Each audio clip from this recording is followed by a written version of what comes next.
Je rêve d'une émission au cinéma qui ne se prenne pas au sérieux.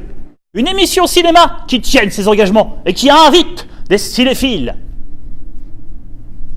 Hein, alors les gars, là, pour la pub sur YouTube, c'est Gad Elmaleh, il m'a écrit mon texte.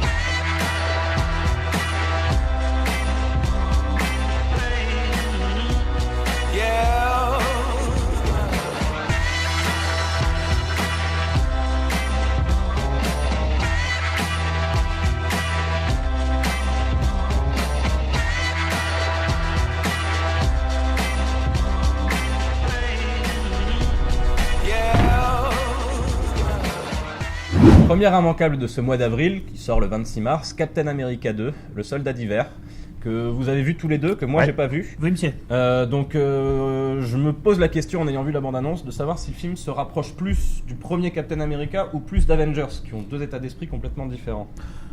Je dirais que c'est entre les deux, mais c'est ça l'intelligence des Marvel, c'est que c'est avant tout un gros travail d'écriture. Il doit être une dizaine de scénaristes là-dessus à chaque fois, pour garder la fidélité aux comics, pas décevoir les fans, tenir la cohérence avec les Avengers, qui était un film choral, tenir la cohérence avec le film précédent, et donc on retrouve la grosse patate des Avengers, c'est-à-dire les explosions de overaction dans tous les sens, mais aussi le côté sérieux et pas fun des Avengers, côté sérieux qui était dans Captain America. Qui était un film plus calme que... C'était calme, enfin, c'était un film d'action tout de même, mais beaucoup plus calme que le 2. Là, le 2 vraiment ça poutre dans tous les sens. D'accord. Et c'est impossible de le regarder que d'un œil, si tu fais ta vaisselle ou si tu... Non mais c'est vrai. Ça arrive souvent au cinoche quoi. Oui, tout à fait. Quoi, faut pas. Je fais ça tout le temps, moi. Vous êtes bizarre vous. Donc non, c'est un film auquel tu es forcément accroché et qui passe, les 2h20 passent à toute allure parce qu'il se passe tout le temps quelque chose. D'accord. En termes d'action, c'est assez impressionnant. Moins en termes de pyrotechnie par rapport à Avengers. Là, on est vraiment plus dans de l'action brute, dans du combat de corps à corps où le héros terrasse tous ses assaillants. Ce qui était le cas dans le premier Captain America, hein, puisqu'il en fait il a pas vraiment de pouvoir. Il a pas vraiment de pouvoir, mais il est de plus en plus badass, on va dire. Et là, vraiment, ça va dans tous les sens, mais en termes d'action, c'est vraiment génial. Intéressant, c'est l'évolution du personnage aussi, qui dans le premier film ne comprend pas trop ce qui lui arrive, ça lui arrive un peu par hasard. Dans le 2, il sort de 70 ans d'hibernation, il sait pas non plus ce qui lui arrive, et il a des extraterrestres qui lui arrivent sur la gueule. Enfin, c'est bizarre pour après 70 ans de dodo quand même. Et là, il commence un peu à assimiler ce qui lui arrive et à... D'accord. Et donc, l'évolution du perso est vachement intéressante. Le personnage est plus fade, à mon sens, dans le premier film. Et là, il a beaucoup plus de maturité. Il prend plus les choses en main complètement. Que de les subir. Il est beaucoup plus acteur. Et il est aidé dans ce film-là par donc il y a Scarlett Johansson qui est présente, la veuve noire. Le Faucon qui est là. Super personnage de sidekick. Même mieux que Scarlett. Scarlett en fait un petit peu trop. D'accord. Et lui, il est vraiment cool. Ça fait un peu le buddy movie. Façon Iron Man 3 un petit peu sur la fin. Voilà. Mais c'était surtout ce qui est important dans ce film-là, c'est que c'est un film qui fait écho au film d'espionnage des années 70, notamment avec la présence de Robert Redford au casting, qui a une figure charismatique du cinéma hollywoodien. Et forcément, on ne peut s'empêcher de penser aux 3 jours du Condor. Les hommes du président, tous les films paranoïaques des années 70. Moi je suis super friand.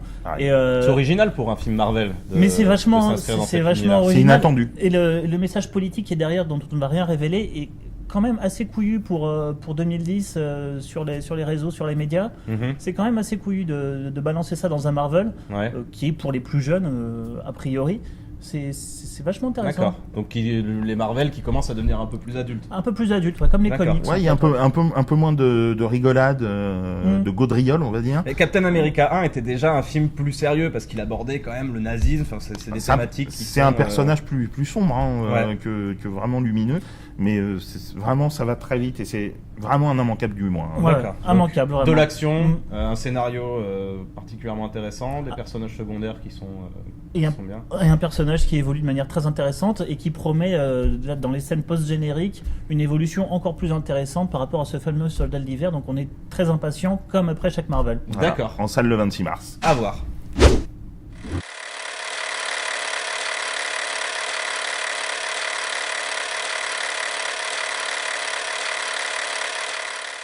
Deuxième immanquable du mois, Nebraska, le nouveau film d'Alexander Payne avec Bruce Dern qui avait été présenté au Festival de Cannes l'an dernier. C'est là où d'ailleurs on avait pu le découvrir. Un très très beau film sur la quête d'un vieil homme qui pense avoir gagné $1 million et qui part avec son fils donc sur les routes du Nebraska. On regarde quelques images. This is Woody Grant. We are now authorized to pay $1 million to Woodrow T. Grant of Billings, Montana. This is his son. You didn't win anything. It's a complete scam. So you gotta stop this, okay? I'm running out of time. This is his wife. I never knew the son of a bitch even wanted to be a millionaire. You should have thought about that years ago and worked for it. How much longer is he gonna be around? What's the harm in letting him have his little fantasy for just a couple more days? This is his family. Donc Nebraska, très très joli film à mon sens, voilà vraiment une magnifique histoire entre un père et son fils. Qu'est-ce que vous en avez pensé ? Bah moi j'aime beaucoup Alexander Payne qui arrive toujours à décrire dans des situations plus ou moins originales les vraies relations entre les êtres en général d'une même famille. C'était déjà le cas dans The Descendant avec George Clooney, qui était vraiment vraiment bien. Et là, une relation père-fils, comme tu dis. Alors un père on se demande vraiment s'il est fou ou pas, ou s'il a Alzheimer, ou s'il le fait exprès pour faire chier son monde. On se demande qu'un moment, quoi. On sait vite qu'en fait. Ouais, on se demande qu'un moment, mais le film repose sur cette relation avec un fils. Voilà, qui veut essayer d'aider son père, qui en même temps le connaît pas vraiment parce que c'est un père bourru. Et c'est parti pour un road trip qui permet de découvrir cette famille, des paysages, une histoire, un scénario, des échanges qui sont vraiment fabuleux. Pour moi, le cinéma d'Alexander Payne, c'est un cinéma de contraste, toujours à la limite entre drame et comédie. Il arrive toujours à rester sur le fil du rasoir entre les deux, sans jamais tomber. On ne sait jamais si on doit pleurer ou rire. On fait jamais vraiment les deux. Du coup, on a une certaine tendresse. Et là, le contraste entre ce vieil homme et ce jeune homme qui est plus ou moins fou, mais qui sait quand même un peu ce qu'il fait, qui berne un peu son monde, mais qui est dans son trip. Et puis un contraste aussi entre cette petite voiture qui parcourt ces grandes étendues qui sont magnifiquement filmées, il faut le dire. En noir et blanc. Dans un très très beau noir et blanc. Voilà, la grosse réussite du film, c'est sa photographie. Ouais, aussi. Ouais. Non, la plus grosse réussite du film, c'est quand même Bruce Dern. Enfin, Bruce Dern aussi, bien sûr. Bruce Dern qui a eu le prix d'interprétation à Cannes, bien mérité, et qui est hallucinant. Et il est super bien entouré, notamment le personnage de la mère qui est joué par June Squibb, si je me trompe pas. Qui était nommé aux Oscars aussi. Et qui est vraiment hilarant. La scène dans le cimetière. Le pilier de la famille, en fait. Voilà. La scène dans le cimetière est proprement hilarante, quoi. Elle est géniale. C'est vraiment, c'est drôle.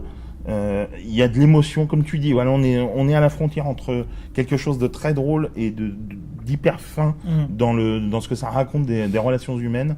Et vraiment, c'est très très réussi. Il y a la patte d'Alexander Payne qu'on reconnaît entre mille. Vraiment, c'est très subtil. C'est quand même le seul réalisateur qui arrive à te faire des scènes d'hôpital où tu pleures pas, où ça tombe pas dans le pathos. Complètement. Dans The Descendants, c'était déjà le cas. Parce que là, comme tu dis, ça joue sur le contraste, et la dépression est jamais vraiment loin dans ces personnages. Parce que c'est des situations qui n'importe qui y serait confronté et serait au bout du rouleau, quoi. Ouais, elle est jamais loin, mais elle est jamais là. Un peu comme chez les Coen, un peu. C'est ça. Inside Llewyn Davis me rappelle un peu Nebraska avec un peu plus de tendresse quand même chez Payne. Oui. Que chez les frères. Moins d'humour. Voilà, sont plus ironiques, un peu plus cyniques sur les situations. Alexander Payne, il est avec ses personnages.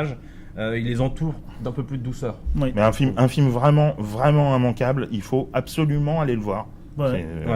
C'est superbe, tout simplement immanquable. Très beau.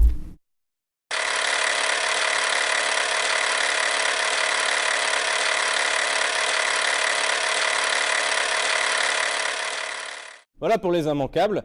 Mais il n'y a pas que le soldat d'hiver. En avril, ne te découvre pas. En avril, il y a ça aussi.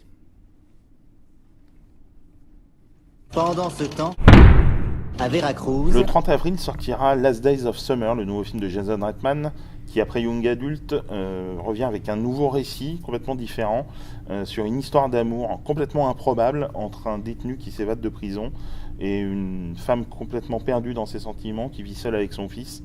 C'est un film, très très beau film d'amour, qui sait rester très très subtil dans les sentiments qu'il dépeint, avec des scènes absolument bouleversantes qui par un simple regard les comédiens parviennent à faire passer énormément de sentiments. C'est vraiment très beau et je vous conseille absolument d'aller le voir.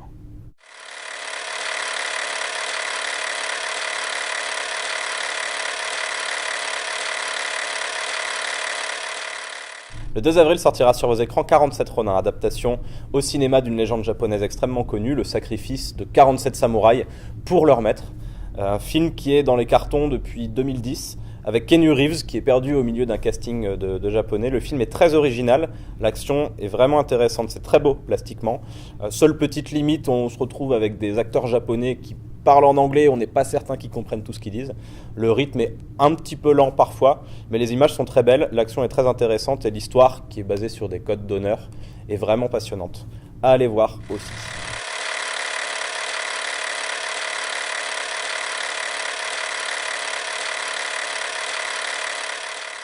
Quant à moi, je vous conseille ce mois d'avril d'acheter Albator, le corsaire de l'espace qui sort enfin en Blu-ray. Enfin parce que visuellement c'est phénoménal, l'histoire est géniale, l'évolution du personnage par rapport au manga qui a été faite par Leiji Matsumoto, donc son auteur, l'évolution du personnage donc est formidable aussi parce qu'il prend en noirceur, donc il s'adapte à ce nouveau siècle et aux adultes qu'on est devenus alors qu'on était fan enfant, donc c'est cohérent aussi.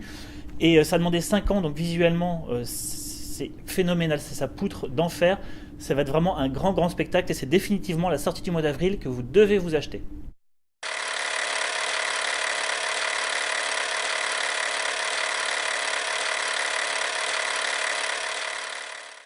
Voilà, c'est terminé pour ce numéro d'avril de Movies Unchained. Merci de nous avoir suivis. N'oubliez pas de nous suivre sur Facebook, Twitter et YouTube. On se retrouve le mois prochain. Salut! Salut! Salut!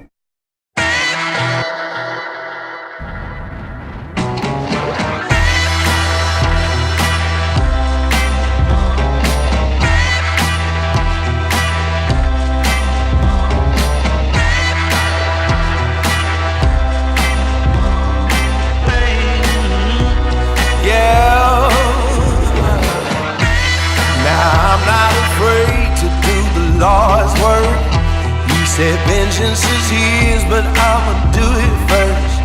I'm gonna handle my business in the name of the law.